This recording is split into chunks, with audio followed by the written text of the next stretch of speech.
Today's video takes us into one of Europe's most haunting student murders, set in the scenic town of Perugia, Italy. What started as a promising academic journey for a young British student ended in a gruesome and mysterious killing. This was no ordinary crime. It would spiral into an international legal saga involving DNA trails, suspicious lovers, and courtroom twists that made global headlines. Behind the beauty of the Italian countryside, a brutal truth was hiding.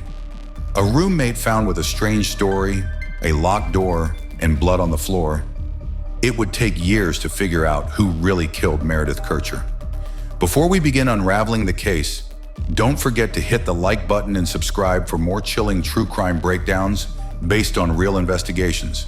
And let me know in the comment which country are you watching from.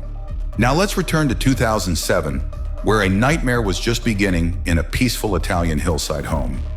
Meredith Kercher, a 21-year-old student from the UK, had moved to Perugia in September 2007 to study abroad for a year. She was smart, sociable, and full of life. Her flatmates described her as responsible and sweet-natured. She lived with 3 other girls, including Amanda Knox, an American exchange student, who would soon become a central figure in the case. Just 2 months into her stay, tragedy struck in the most unimaginable way. On the evening of November 1st, 2007, Meredith had dinner with friends before heading home around 9 p.m. She was last seen alive around that time. By the next day, Meredith's British friends became concerned when she failed to respond to messages and didn't show up to a planned outing. Amanda Knox and her boyfriend, 𝐅𝐨𝐥𝐿 said they were also worried after discovering signs of a break-in and bloodstains in the house. Police arrived at the house at around 1 p.m. on November 2nd. Amanda was already outside, and the door to Meredith's room was locked. After multiple failed attempts to get inside, a housemate requested the door be broken down. What they found inside was horrifying. Meredith's partially clothed body was lying on the floor under a blood-stained duvet. Her throat had been slashed, and the room showed signs of a violent struggle. The crime scene was chaotic. There were blood spots in multiple areas of the house, including the bathroom Amanda had used. Oddly, nothing valuable was missing. Meredith's credit cards, money, and keys were still present. Investigators were suspicious. Amanda and 𝐅𝐴𝐿's calm demeanor didn't match the brutality of the scene. And their story, detectives soon discovered, was full of inconsistencies. Amanda Knox claimed she had spent the entire night of the murder at 𝐅𝐴𝐿's apartment. But phone records and conflicting timelines started to chip away at that alibi. The couple claimed they were smoking marijuana and watching a movie, yet neither could remember what movie they saw. 𝐅𝐴𝐿's internet usage didn't support their claims, and Amanda's strange behavior raised eyebrows. During initial questioning, Amanda was seen kissing 𝐅𝐴𝐿 outside the house, laughing, and doing cartwheels at the police station. It wasn't illegal, but it was suspicious given the gravity of what had happened. Investigators started to believe this was more than just a break-in gone wrong, and Amanda Knox's behavior kept putting her under the spotlight. Under pressure from long police interrogations, Amanda's statements began to change. She eventually implicated herself, claiming that she was at the house during Meredith's murder and had heard her scream. Even more shockingly, she accused the bar owner she worked for, Patrick Lumumba, of being the killer. This accusation would later turn out to be false and a major turning point in the case. Patrick Lumumba was arrested but quickly released when solid evidence showed he had a strong alibi. Meanwhile, a new suspect emerged, Rudy Guede, a 20-year-old from the Ivory Coast with a history of petty crimes. His fingerprints and DNA were found in Meredith's room, on her body, and on her purse. His presence at the scene was undeniable.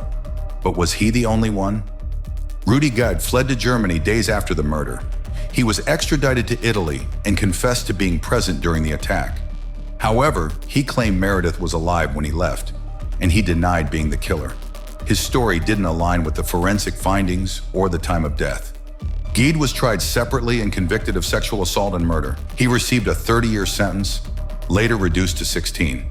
If you are still with us, don't forget to hit like and subscribe. Despite Guede's conviction, the focus didn't shift away from Amanda and 𝐅𝐴𝐿. Prosecutors argued that the murder was the result of a drug-fueled sex game gone wrong, involving all 3 suspects. They said Amanda and Meredith had argued over house cleanliness, and that the tension escalated into a violent confrontation. Amanda and Raphael were arrested and charged with Meredith's murder. The prosecution's case was built on circumstantial evidence, strange behavior, and weak forensic links.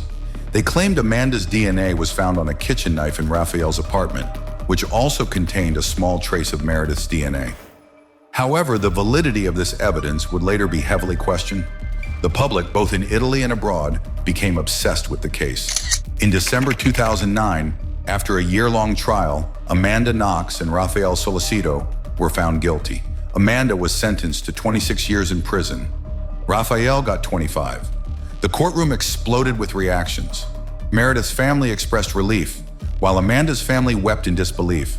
It seemed the case had finally closed. But that was far from the truth. Both Amanda and Raphael appealed the verdict, and in 2011, after a dramatic retrial, their convictions were overturned. Independent forensic experts revealed that the DNA on the knife and bra clasp had likely been contaminated. No clear evidence tied Amanda or Raphael directly to the scene. The court declared them innocent due to lack of evidence. Amanda was released and flew home to the US. In 2013, Italy's highest court reversed the acquittal, demanding another trial. The roller coaster of verdicts continued.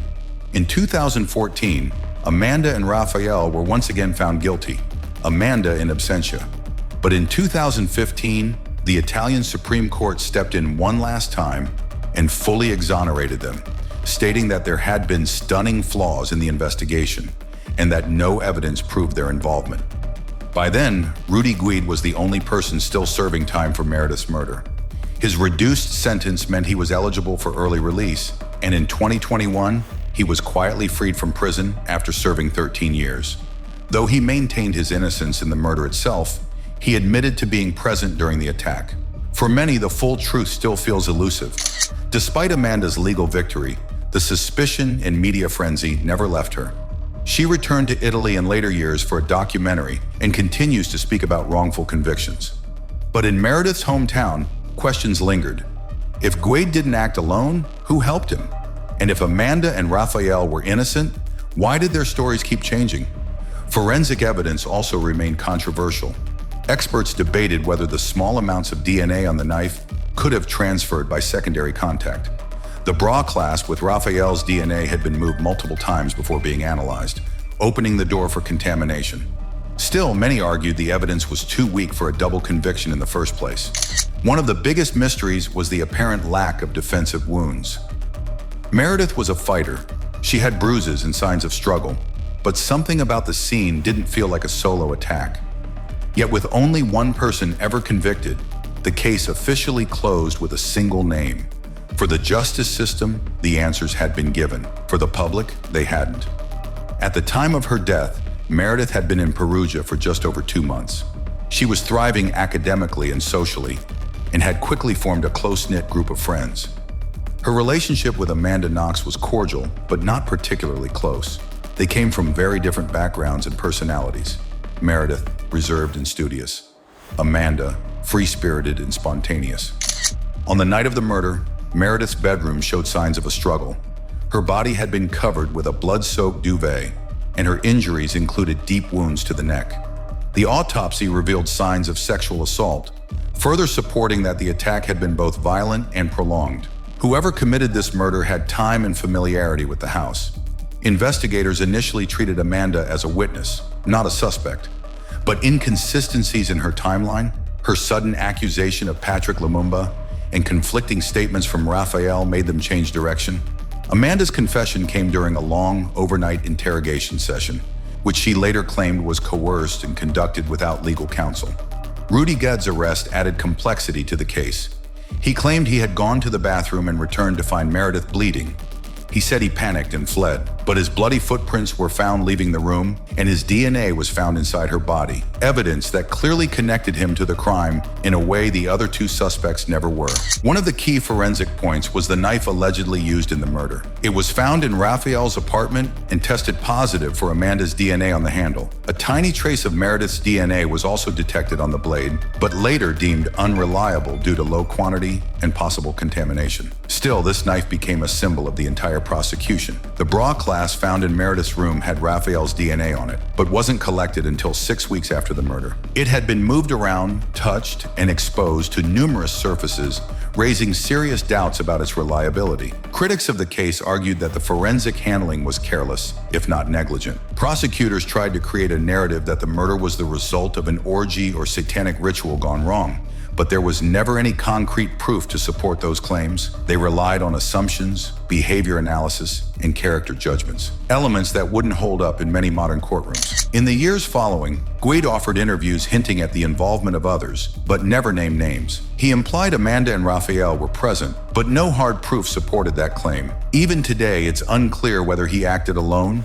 or had help, and if so, from whom. The truth remains buried behind conflicting testimonies and flawed investigations. Meredith Kercher's family continued to attend court hearings, quietly hoping for closure. They never pursued public attention. To them, the most important thing was justice for their daughter, not media headlines, not documentaries. In their view, the one person physically tied to the crime was found guilty. That perhaps was as close to justice as they could get. The house in Perugia where Meredith died was eventually rented out again, and her grave in South London remains a quiet place of mourning. The story of Meredith Kercher will forever be marked by its mysteries, courtroom drama, and the unforgettable image of a life stolen too soon. In the end, there was only one conviction, but many questions still remain. Don't forget to hit like and subscribe to our channel. Thanks for watching.